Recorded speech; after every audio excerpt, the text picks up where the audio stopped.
चतुर खरगोश और शेर की कहानी। किसी घने वन में एक बहुत बड़ा शेर रहता था। वह रोज शिकार पर निकलता और एक नहीं, दो नहीं, कई कई जानवरों का काम तमाम कर देता। जंगल के जानवर डरने लगे कि अगर शेर इसी तरह शिकार करता रहा तो एक दिन ऐसा आएगा कि जंगल में कोई भी जानवर नहीं बचेगा। सारे जंगल में सनसनी फैल गई।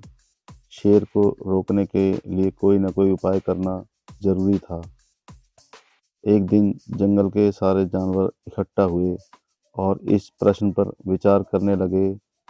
अंत में उन्होंने तय किया कि वे सब शेर के पास जाकर उनसे इस बारे में बात करें। दूसरे दिन जानवरों का एक दल शेर के पास पहुंचा। उनको अपनी ओर आते देख शेर घबरा गया और उसने गरज कर पूछा, क्या बात है, तुम सब यहाँ क्यों आ रहे हो? जानवर दल के नेता ने कहा, महाराज, हम आपके पास निवेदन करने आए हैं। आप राजा हैं और हम सब आपकी प्रजा। जब आप शिकार करने निकलते हैं तो बहुत सारे जानवर मार डालते हैं।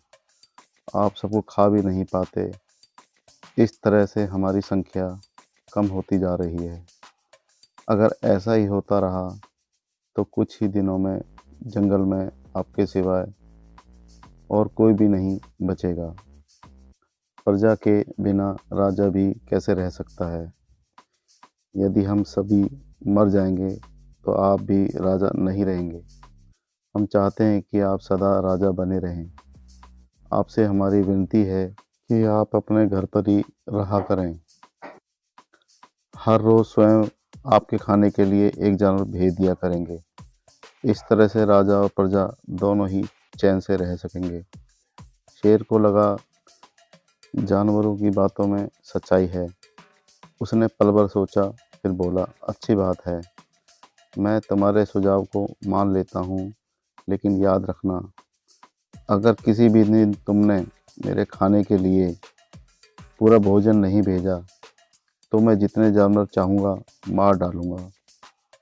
जानवरों के पास और कोई चारा नहीं, इसलिए उन्होंने शेर की शर्त मान ली और अपने अपने घर चले गए। उस दिन हर रोज शेर के खाने के लिए एक जानवर भेजा जाने लगा।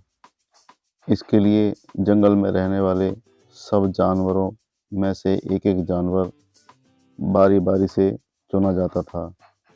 कुछ दिन बाद खरगोशों की बारी आ गई। शेर के भोजन के लिए एक नन्हे खरगोश को चुना गया। वह खरगोश जितना छोटा था उतना ही चतुर भी था। उसने सोचा, बेकार में शेर के हाथों मरना मूर्खता है। अपनी जान बचाने का कोई ना कोई उपाय अवश्य करना चाहिए और हो सके तो कोई ऐसी तरकीब ढूंढनी चाहिए जिसे सभी को इस मुसीबत से सदा के लिए छुटकारा मिल जाए। आखिर उसने एक तरकीब सोच ही निकाली। खरगोश धीरे धीरे आराम से शेर के घर की ओर चल पड़ा। वह शेर के पास पहुंचा तो बहुत देर हो चुकी थी। भूख के मारे शेर का बुरा हाल हो रहा था। जब उसने सिर्फ एक छोटे से खरगोश को अपनी ओर आते देखा तो गुस्से में बौखला उठा और गरज कर बोला, किसने भेजा है तुम्हें? एक तो पिद्दी जैसे हो, दूसरे इतनी देर से आ रहे हो। जिन बेवकूफ़ों ने तुम्हें भेजा है मैं उन सबको ठीक करूँगा। एक एक का काम तमाम ना किया तो मेरा नाम भी शेर नहीं। नन्हे खरगोश ने आदर से जमीन पर झुककर बोला, महाराज, अगर आप कृपा करके मेरी बात सुन लें तो मुझे और जानवरों को दोष नहीं देंगे। वे तो जानते थे कि एक छोटा सा खरगोश आपके भोजन के लिए पूरा नहीं पड़ेगा, इसलिए उन्होंने 6 खरगोश भेजे थे। लेकिन रास्ते में हमें एक और शेर मिल गया। उसने 5 खरगोशों को मारकर खा लिया। यह सुनते ही शेर दहाड़कर बोला, क्या कहा? दूसरा शेर? कौन है वह? तुमने उसे कहाँ देखा? महाराज, वह तो बहुत ही बड़ा शेर है। खरगोश ने कहा, वह जमीन के अंदर बनी एक बहुत बड़ी गुफा से निकला था। वह तो मुझे मारने ही जा रहा था, पर मैंने उससे कहा, सरकार, आपको पता नहीं कि आपने क्या अंधेर कर दिया है। हम सब अपने महाराज के भोजन के लिए जा रहे थे, लेकिन आपने उनका सारा खाना खा लिया है। हमारे महाराज ऐसी बातें सहन नहीं करेंगे। वे ज़रूरी यहाँ आकर आपको मार डालेंगे। इस पर उसने पूछा, कौन है तुम्हारा महाराज? मैंने जवाब दिया, हमारा राजा जंगल का सबसे बड़ा शेर है। महाराज, मेरे ऐसा कहते ही वह गुस्से से लाल पीला होकर बोला, बेवकूफ़, इस जंगल का राजा सिर्फ मैं हूँ। यहाँ सब जानवर मेरी प्रजा हैं। मैं उनके साथ जैसा चाहूँ वैसा कर सकता हूँ। जिस मूर्ख को तुम अपना राजा कहते हो, उस चोर को मेरे सामने हाजिर करो। मैं उसे बताऊंगा कि असली राजा कौन है। महाराज, इतना कहकर उस शेर ने आपको बुलाने के लिए मुझे यहाँ भेज दिया। खरगोश की बात सुनकर शेर को बड़ा गुस्सा आया और वह बार बार गरजने लगा।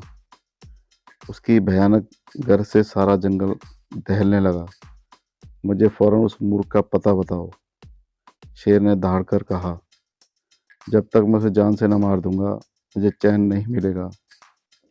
बहुत अच्छा महाराज, खरगोश ने कहा, मौत ही उस दुष्ट की सजा है। अगर मैं और बड़ा होता और मजबूत होता तो मैं खुद ही उसके टुकड़े कर देता। चलो, रास्ता दिखाओ, शेर ने कहा। फौरन बताओ किधर चलना है। इधर आइए महाराज। खरगोश रास्ता दिखाते हुए शेर को एक कुएं के पास ले गया और बोला, महाराज, वह दुष्ट शेर जमीन के नीचे किले में रहता है। जरा सावधान रहिएगा। किले में छुपा दुश्मन खतरनाक होता है। मैं उससे निपट लूँगा, शेर ने कहा। तुम ये बता कि वह है कहाँ? पहले जब मैंने देखा था तब तो वह यहीं बाहर खड़ा था। लगता है आपको देखकर वह किले में घुस गया। आइए मैं आपको दिखाता हूँ। खरगोश ने कुएं के नज़दीक आकर शेर से अंदर झांकने के लिए कहा। शेर ने कुएं के अंदर झांका तो उसे कुएं के पानी में अपनी परछाई दिखाई दी। परछाई को देखकर शेर जोर से दहाड़ा। कुएं के अंदर से आती हुई अपनी ही दहाड़ने की गूंज सुनकर उसने समझा कि दूसरा शेर भी दहाड़ रहा है। दुश्मन को मार डालने के इरादे से वह फौरन कुएं में कूद पड़ा।